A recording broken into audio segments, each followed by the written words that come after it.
Hi everyone, you're just in time for another great story. Froggy's Best Christmas by Jonathan London, illustrated by Frank Remkowitz. It was the night before Christmas and Froggy was dreaming of snow. He had months of dreaming to go before it was time to wake up for spring. Thump, thump. In the dream, Max was tossing snowballs against Froggy's window. "Froggy," called his friend. "What?" But it wasn't a dream at all. Froggy woke up and looked out the window. "Max! Max!" he shouted. He hopped out of bed, flop, flop, flop, and opened the door.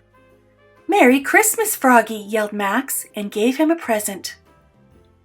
"Wow," said Froggy, "this is my first Christmas present." "This is your first Christmas," said Max. "You always sleep through it." "I've heard all about Christmas," said Froggy. "Now I can celebrate it. Yippee!" And Froggy went to look for a gift for Max. Flop, flop, flop. "I found the perfect one," he said.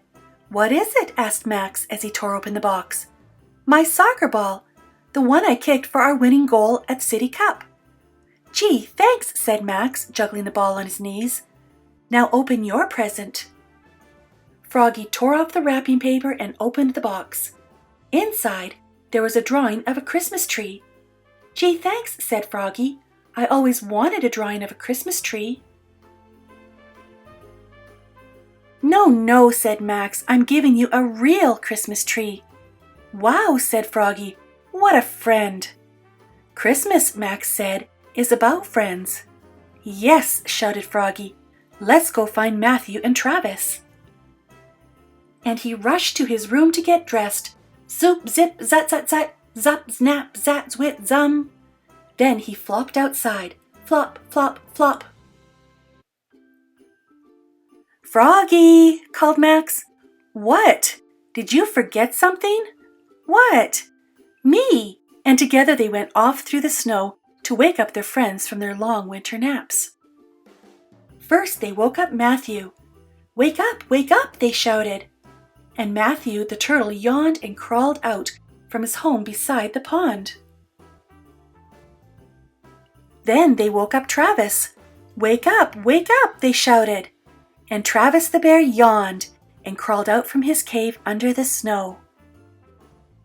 Merry Christmas," said Froggy and Max. "This is my first Christmas ever," said Matthew.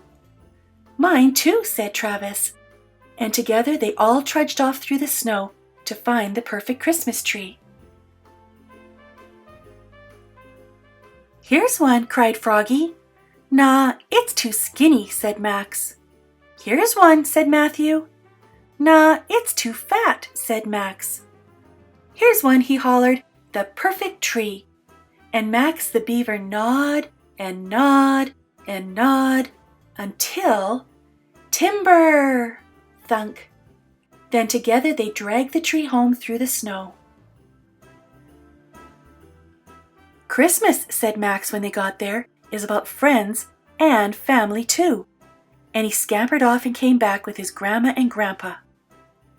And with everybody's help, Froggy put up the tree and trimmed it with popcorn chains and pine cones. Then, with some paint and glue, Froggy turned the biggest cone into a tiny tree and wrapped it for his dad. Painted and wrapped a picture for his mom and put them under the tree. "It's not much," said Froggy, "but Mom and Dad like it when I make things all by myself." "Besides," said Max, "it's the spirit of giving that counts." "And now," said Froggy, "for the star." He made a star out of foil, then pushed a chair against the tree, and climbed, and reached, and stretched. "Timber!" shouted Max.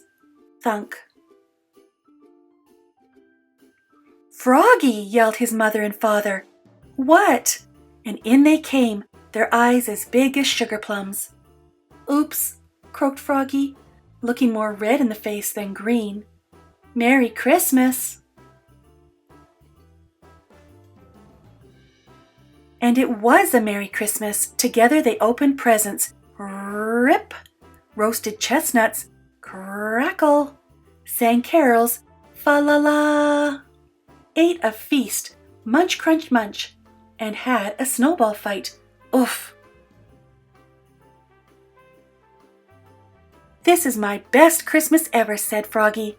Ours too, said Matthew and Travis. This is your first Christmas ever, said Max, and everybody laughed. Merry Christmas to all, shouted Froggy, and his friends waved goodbye. And to all a good night, boomed Santa Owl. Ho, ho, ho.